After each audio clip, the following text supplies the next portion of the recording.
Greetings everyone, this is Tiffany from Huiyaolaser. So that's Huiyao-Laser's 200 mAh battery pack assembly line compatible with 587 mAh.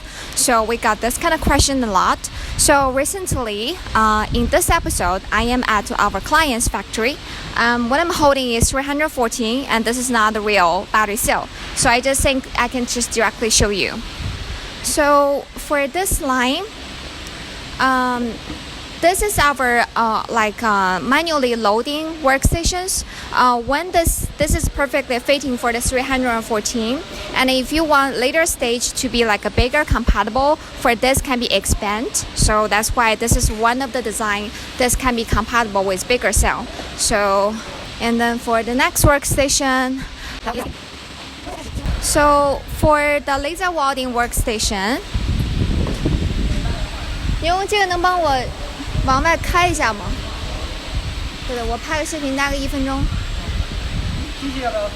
对 ，So for this will be for 314 battery module, and then if you look closer, all of this location hole over here can be compatible with later for bigger cells like 587 mAh.